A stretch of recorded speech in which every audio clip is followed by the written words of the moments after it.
This video has been brought to you by NordVPN. Get 75% off a 3-year plan at nordvpn.com/domics and use the code DOMICS to get an extra month for free.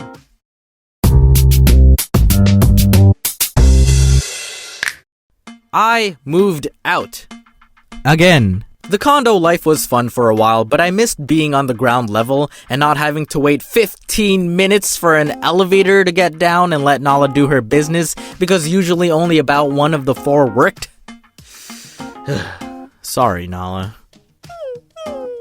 Where were my maintenance fees even going? Also, there was at least one fire alarm every few days, sometimes late at night, and it was always for the same floor.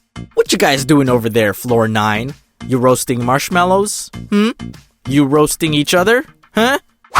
Yo mama's so fat she started exercising and maintained a healthier diet and improved her self-esteem and overall feels happier, and I am so proud of her.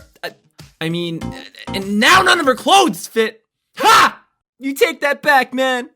I knew houses required much more work to take care of, but I grew up doing chores for little to no pay anyway. Except for literally everything allowing me to live that cost money, food, clothing, shelter. Thanks, Mom and Dad. So, I could probably handle it. And it just so happens to also be buyer's season in the housing market for my area. The timing just felt right. As for my condo neighbors, they actually haven't caused any trouble since I made that video about them. Maybe they watch my stuff? Who knows? So, the hunt began, and I've probably looked at close to 60 or 70 houses before finally closing in on one. And it only took 3 tries. First, there was the sauna house, appropriately named because it had a sauna in the basement, but was still fairly priced. How do you think I'm gonna pass on something like that? Sauna in the basement? Come on. Well, someone beat me to an offer a day early and they closed the deal right away.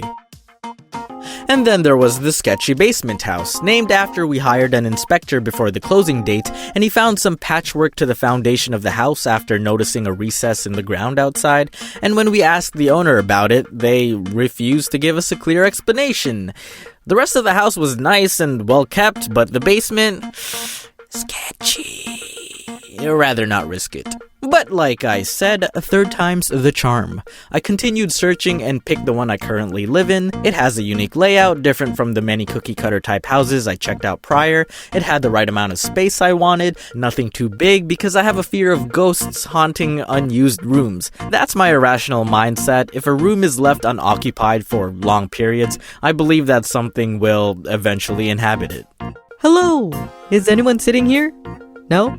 Well, alright, I guess this is where I sit now. Forever. It was clean, the kitchen was newly renovated, and the backyard was spacious, perfect for Nala to run around in. Doesn't have to wait 15 minutes to go pee. Deal. I didn't want to rush too quickly with picking a house because, of course, I wanted one I'd be happy with, but at the same time, I knew I was competing with other people, and also winter was coming. I wanted to move in before the long night. I miss Game of Thrones. That was a bad accent. The actual move itself went pretty smoothly at first, and luckily I had some friends and family help out, but I had more stuff than I expected, and the truck I rented filled up pretty fast. Seriously, we have these 2 beanbags from Sumo, and they took up like half the truck.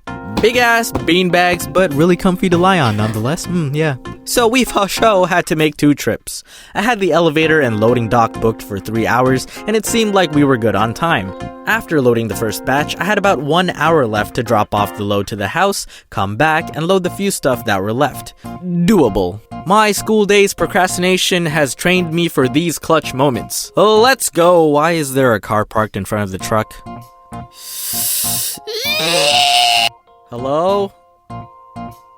Whose car is this?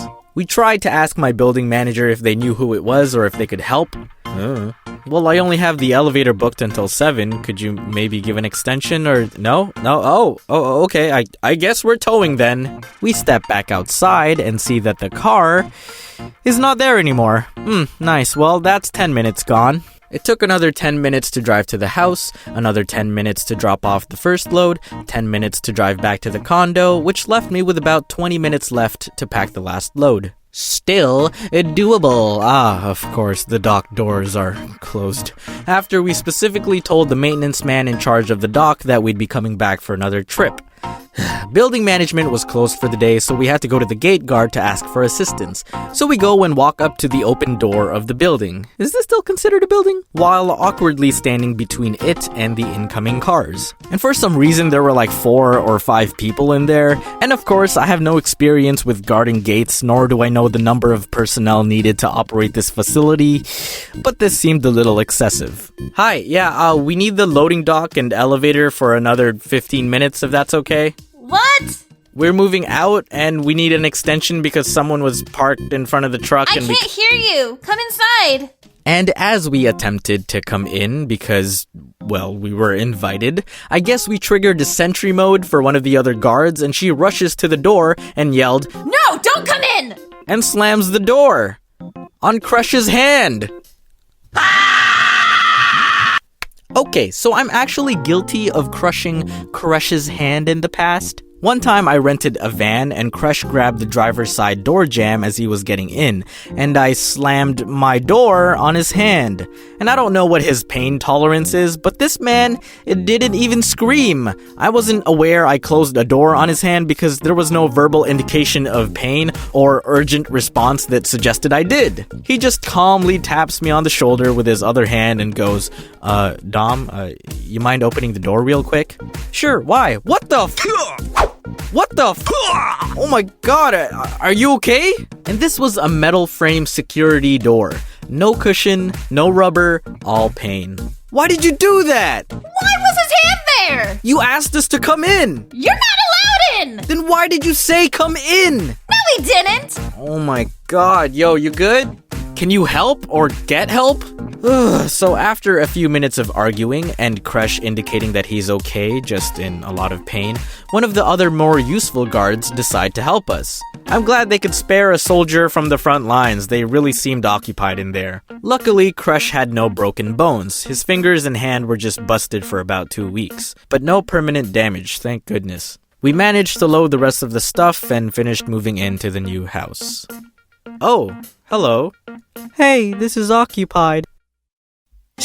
Yo, Kevin, check out the video I just sent you.